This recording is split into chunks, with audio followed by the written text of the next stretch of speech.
Welcome, everyone. I am Brenda Radido, and this is Africa Matters. Now, a United Nations annual report shows an unprecedented number of children have been killed and injured in armed conflicts globally. We look at how African countries have been affected and what's being done and can be done to help them.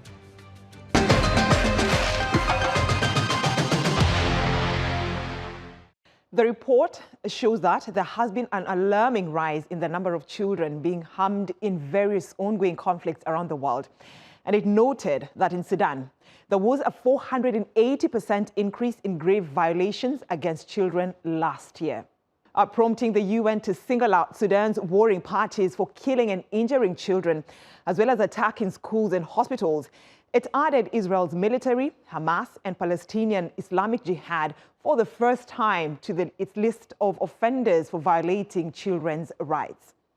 The UN says it verified nearly 4,000 incidences of grave harm of children in the Democratic Republic of Congo, more than 2,000 in Somalia, nearly the same number in Nigeria and in Sudan.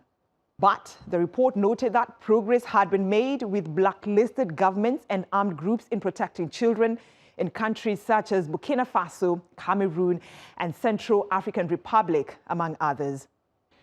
The UN Security Council defines grave violations as killing, maiming, recruitment as child soldiers, rape, abduction, and denial of aid access.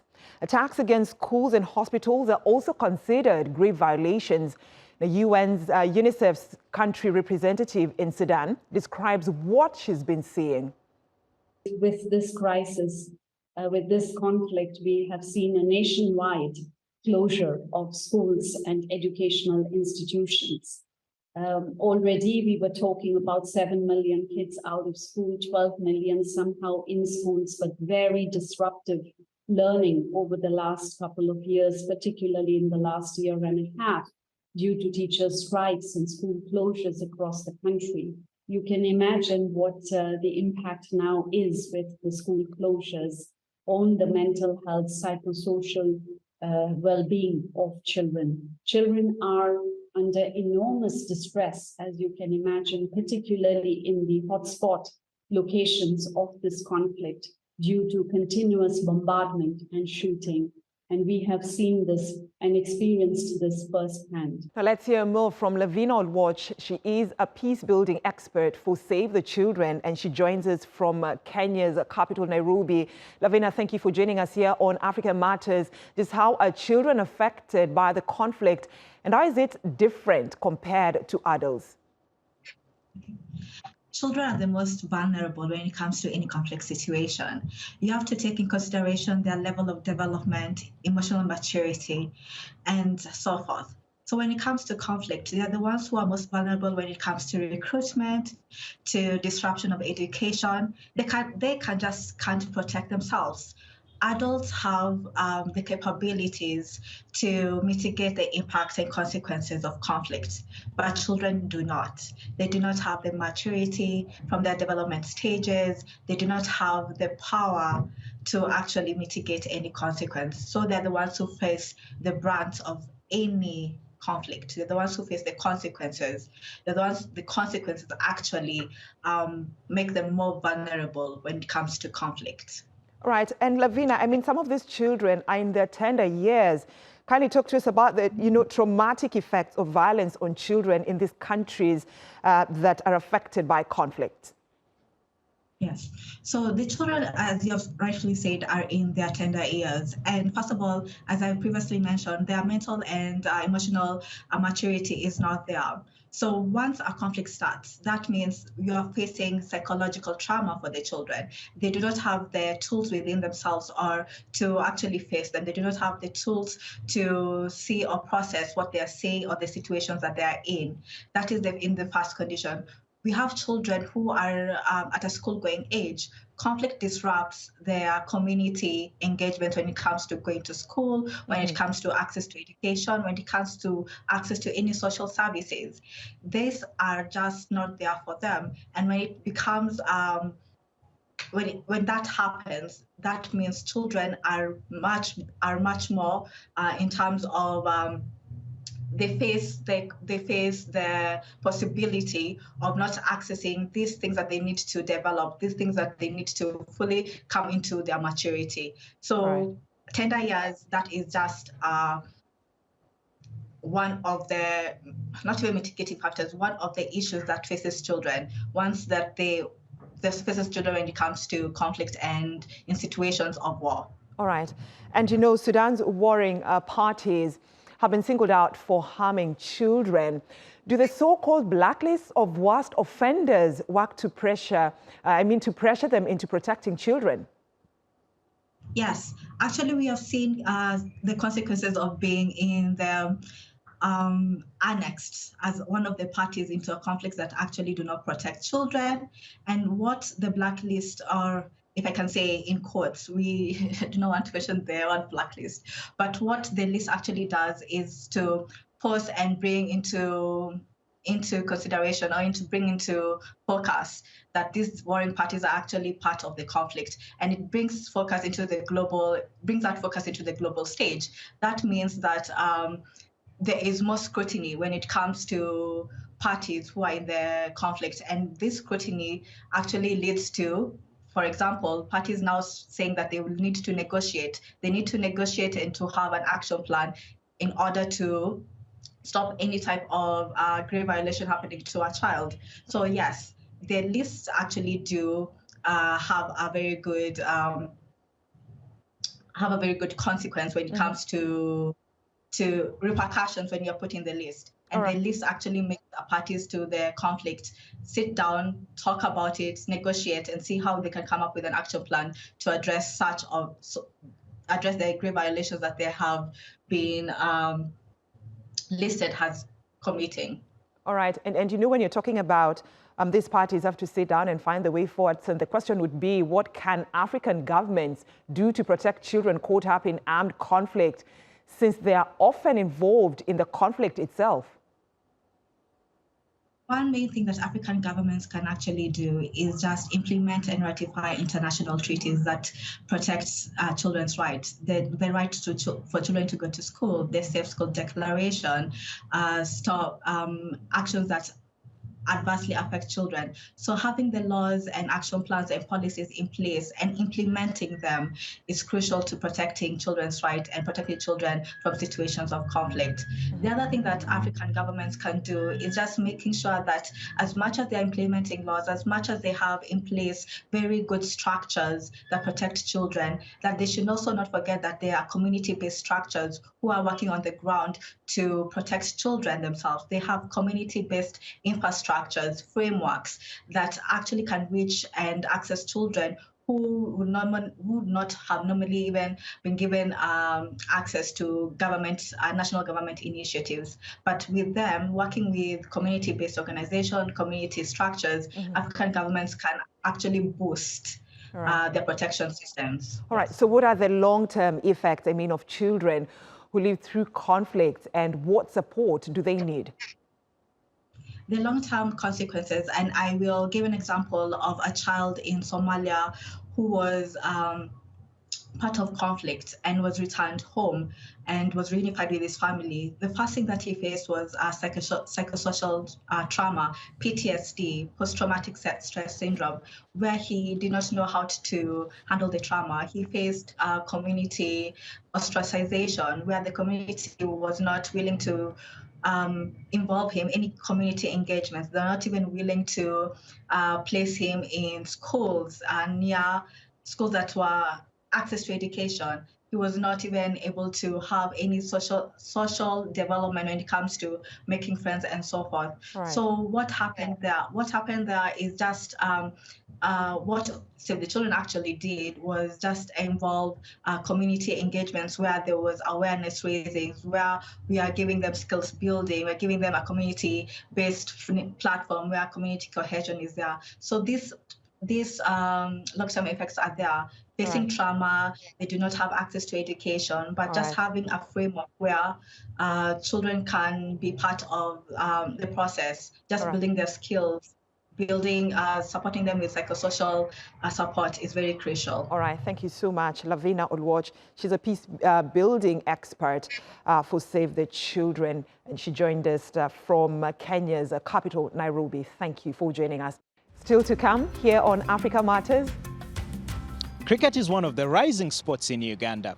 I am Darren Alan Cheyune at a cricket oval in Kampala, which has nurtured players all the way to the 2020 World Cup.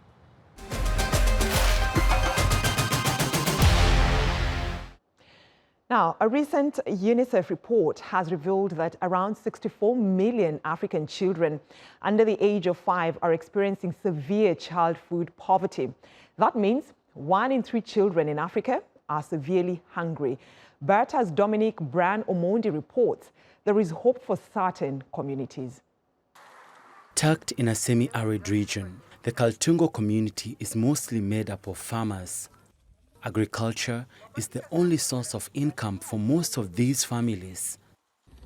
The women here take cooking classes to learn how to improve their children's diet using local foods. Implementing the nutrition program in northern Nigeria, our biggest stumbling block have been the behavioral pattern, the norms, cultures that affect feeding and feeding practices. Many families in this community cannot afford a balanced diet due to food inflation and poverty. Hawa Bwani, a mother of 5, almost lost her grandson to kwashiorkor, a condition caused by severe protein deficiency. Malnutrition is too high here because of poverty. We don't have money to buy the kind of food that will give our children proteins and vitamins. And we are always dependent on maize flour and tuwo, or thick pudding. According to a UNICEF Child Food Poverty report, Nigeria is one of the top 10 countries in Africa with children living in severe child food poverty, and 13 of the 20 most affected countries in the world are on the African continent. That means 4 out of 5 children are fed only milk or starchy staple. Less than 10% of these children are fed fruits and vegetables. Exclusive breastfeeding rate in Gombe State is 24%. Only 25% of children receive minimum acceptable diet, and stunting rate is 52%. That means 1 in 2 children in Gombe State is stunted, and children 6 to 23 months are experiencing chronic food poverty. But with projects like this one in Poshereng, Nigeria, there is hope that more communities across Africa can use what they grow to put a nutritious meal on the table. Dominique Bran-Omondi, Africa Matters. To Uganda now, which is known in the sporting world for its excellence in long-distance running, women's netball and exploits in the sevens rugby. Now, the East African country, however, has now arrived at the men's 2020 Cricket World Cup finals in the United States. While there is much excitement across the country, the sport remains largely a family affair. From Kampala, Darren Allen Chayune reports. Sharon Kombe and Hassan are usually asleep at this time of the night, but they are awake to watch their father, Frank Nsubuga, who is in the Americas. Frank is a right-arm spin bowler representing Uganda, who are making their first ever appearance at the 2020 Cricket World Cup. This is the first time I watch him play on an international platform, and I would say I'm proud to watch him. Like, who am I? There's so many players out there.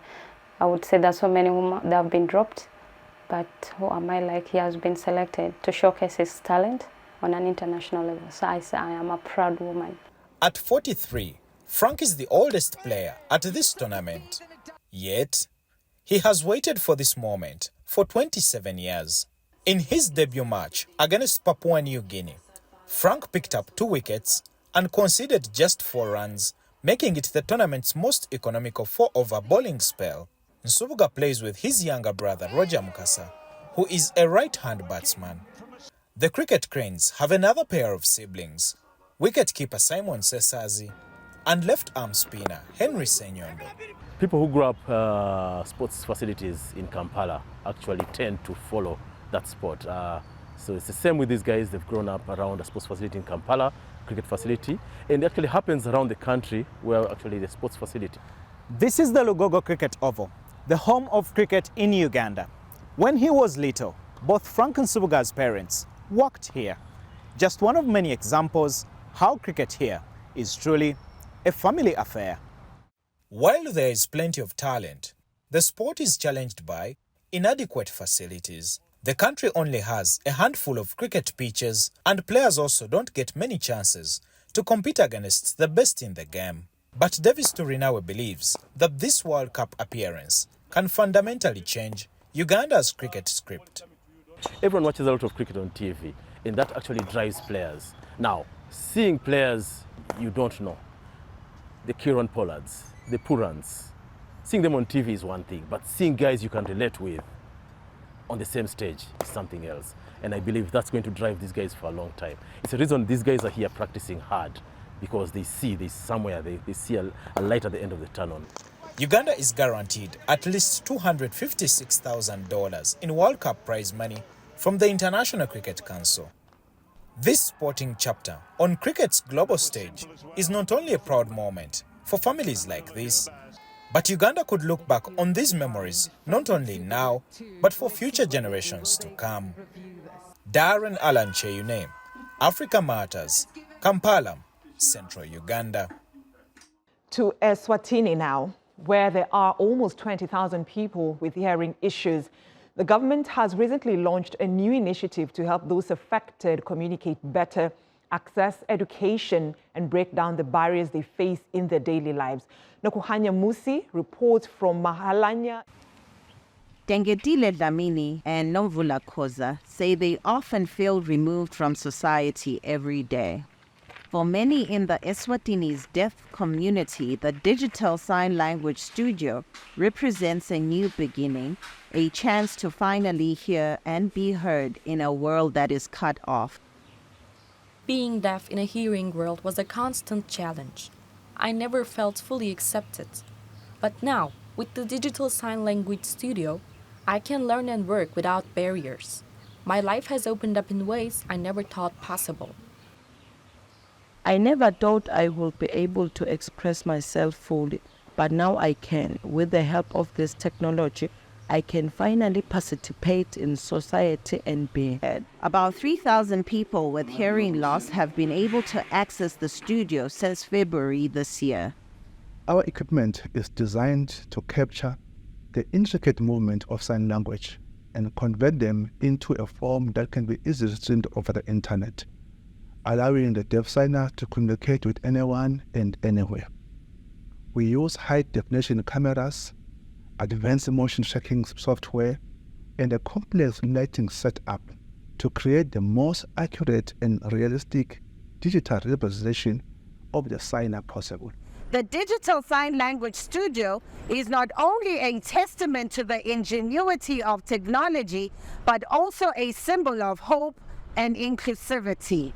So far, the program has only managed to reach 1 in 5 people who need it, and they are mostly in urban areas.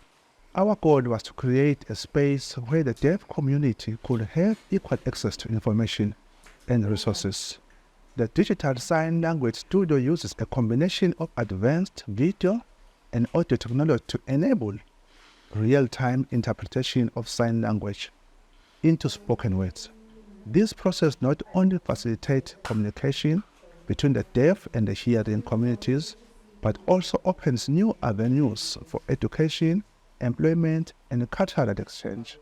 It's one way that Eswatini is trying to bridge the communication gap between the deaf and the hearing communities through technology. Nogukanya Musi, Africa Matters, Mahlanya, Eswatini. A company in Kenya is using 3D printing technology to print prosthetic limbs. The artificial leg can be customized, and amputees say they are more comfortable than traditional prostheses. Afzal Ahmed reports. Stephen Ochieng was on his way to work from his home when his life changed forever. In the crush at the station, he was pushed and fell under a train as he was trying to board. His injuries were so severe the doctors had to amputate both legs. Initially, he was given traditional prostheses, which he found very uncomfortable. Even though I got the previous prosthesis, it was very hectic. In that after walking for a bit, I would feel a lot of pain. It is after these struggles that I was then introduced to Prothea, who make prosthetics. When I went there, I found that their prostheses are very flexible, very affordable. They are cheap. They are very good. 24-year-old Cindy Chorotic lost her leg in a motorcycle crash. She was a passenger that was hit by a lorry. I face stigmatization, losing part of the body. Even the image of yourself changes. And I was thinking how people, me myself again, I was dying of depression. Slowly she started pulling her life together. The prosthetic legs she was given helped her reclaim her independence, but she continued to struggle. I was using the one with the locked knee. I was walking, it was so stiff, and even if I want to walk faster, like the way I'm walking now, it was limiting me to walk faster. And at the same time, the foot itself was not flexible compared to this. This one is flexible. Stephen and Cindy are among the first Kenyans to receive locally made Prothea 3D printed artificial legs. Then I will focus on... They are customized after scanning the patient's limb with a smartphone. After scanning, the model is designed on a computer, then sent to the 3D printer for the final process. The advantage of 3D printing is that you can quickly produce the prosthesis. The turnaround time is so much reduced. A patient can come and in less than 2 hours the patient is being trained to walk. We are doing what we call gait training. The disadvantage of this is that sometimes the patient is given a high hope.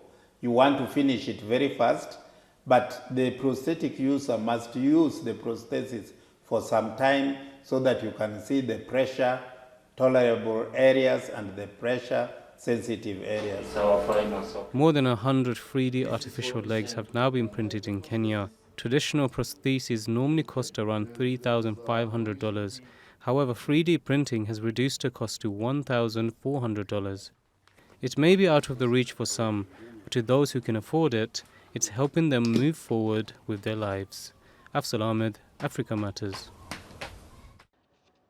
To Southern Africa now, where a 31-year-old black minstrel is pioneering the world of orchestral music.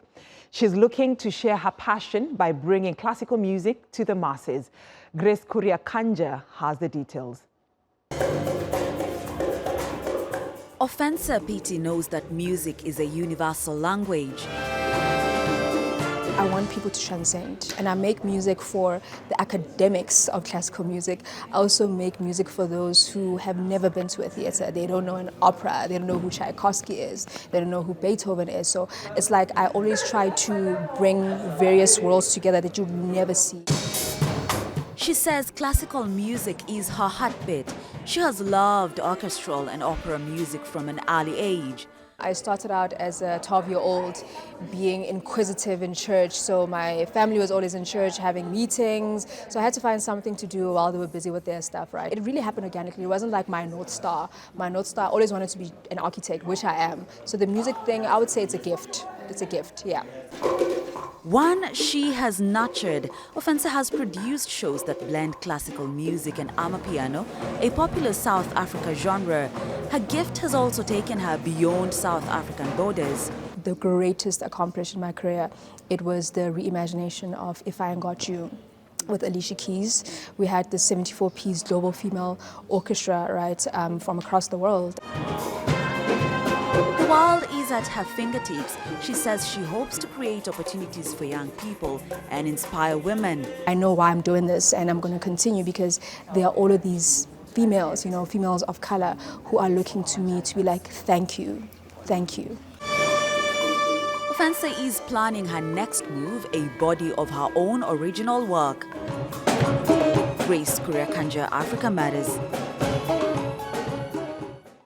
And finally, this week we explore Ouarzazate, one of Morocco's favorite tourist destinations for anyone looking to explore the rugged beauty of the desert. Its stunning locations have also made it Hollywood's go-to place in Africa. Let's take a closer look.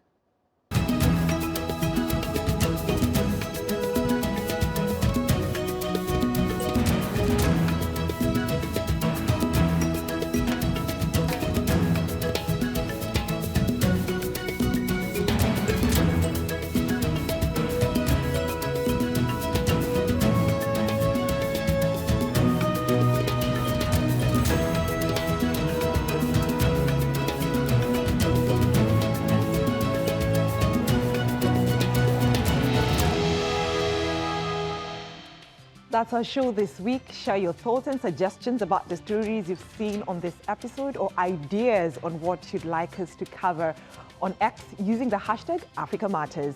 Thanks for watching, and it's goodbye from me, Brenda Radido.